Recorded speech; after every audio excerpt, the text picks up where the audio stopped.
Labą dieną. Esu Teisutis Būda. Šiame krašte esu nuo 2005 metų.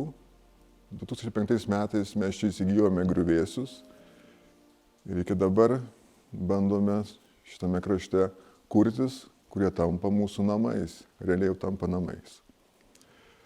Sužinoję apie šitą įvykį, kuris šiandien įvyko, aišku, kaip ir visi žmonės, mes tikrai turėjome šoką.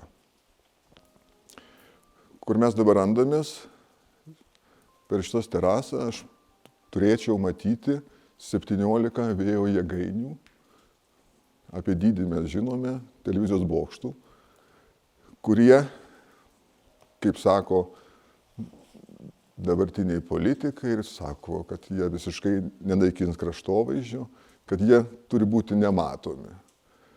Ar mes tai nematysime, sunku pasakyti. Tai yra tragedija, kas laukia, jeigu tas projektas bus įgyvendintas ta apimtimi, kuri numatyta. Dėl ko susikūrė asociacija Kraštovaizdis? Jis susikūrė vien tik dėl to, kad žmonės nežinojo, kaip elgtis, ką daryti, į ką kreiptis, kas jiem gali padėti. Mes užsiėmėme šituo darbu. Mes dabar realiai padedame, informuojame žmonės, sakome, kaip reikalinga elgtis, nes šitoje situacijoje nei vienas nesame buvę. Kreipėmės į rajono valdžią, į merę, kreipėmės prašydami, kad atstumus padidintų, kad galima būtų kažkaip tai nutraukti nuo gyvenamų namų. Tačiau dabar akivaizdžiai supratę esame, kad valdžia yra kartu rajono su vėjo jėgainių vystytojais. Nebekyla klausimų.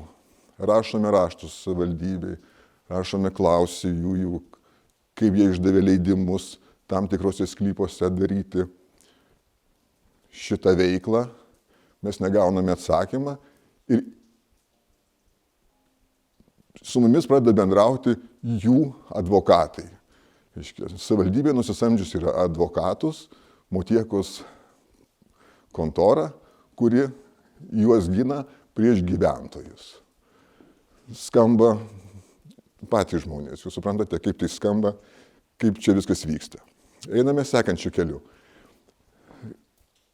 Kaip čia įsikėlėme šitame krašte, visą laiką matėme, kad yra labai daug gamtos, labai daug paukščių. Pradėjome domėtis, čia būtent aš pats pradėjau domėtis. Čia šalia, reiškia, miške iškėlėme žuvininkui, realiai žuvininkui lizdą iškėlėme. Tai buvo prieš 5 metus.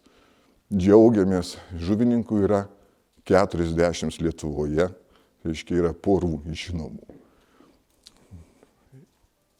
Pradėjome aiškintis, ar kaip taip gali būti, kad tokioje, reiškia, saugomoje teritorijoje, kad gali būti tiek, reiškia, statoma vėjo jėgainių, kame esmė yra.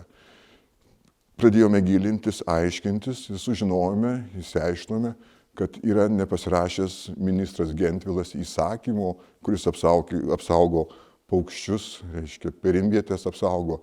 Iki dabar mes rašome raštus, klausėme, dar neturime atsakymų. Tai dar vienas yra klausimas, kad vėjo jėgainininkai, jie ateina į Lietuvą, jie turi tokį užnugarį. Iki aukščiausių valdžios, aukščiau nebėra. Jie turi apsaugą ir mes viską darome taip, kad dabar jau, kad priimtų tą įsakymą, kuris numatytų atstumą nuo lizdavietės. Dar kas toliau būna. Mes sužinome, kad vėjo jėgainininkai nusisamdė yra ornitologus, kurie turi ištirti šitą teritoriją.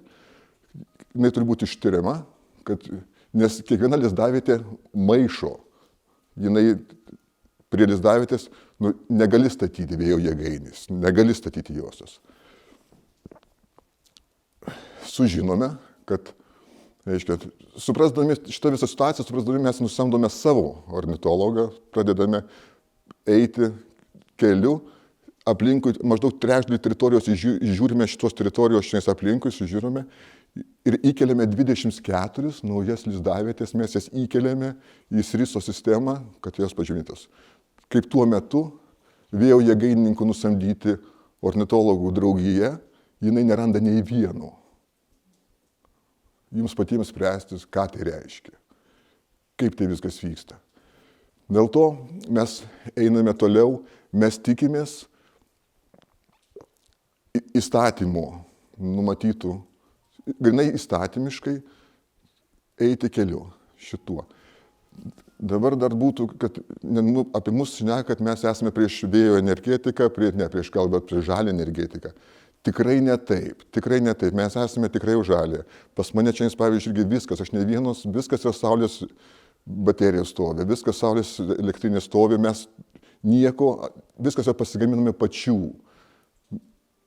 Ir tą sakome, kad šitame krašte mes esame tikrai, kad būtų čia saulės energetika, bet tikrai nestovėtų tokio dydžio vėjo jėgainės, kurios tikrai sunaikins šitą kraštą, kuriame nieks nenorės gyventi, šitas kraštas bus realiai sunaikintas.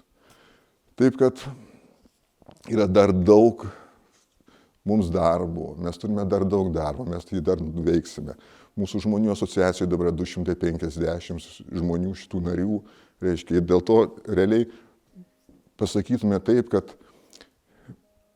visą mūsų informaciją jūs galite pamatyti kraštovaizdžio mūsų puslapyje. Jūs matytumėte, ką mes susirašinėjame su kokiom institucijome, ką mes darome, kokie mūsų keliai ir kokie mūsų tikslai. O mūsų tikslas, kad būtų nesunaikintas mūsų kraštas, kuriame galėtume gyventi mes, mūsų vaikai, anūkai. Čia yra tas svarbiausias mūsų tikslas. Sudėjau.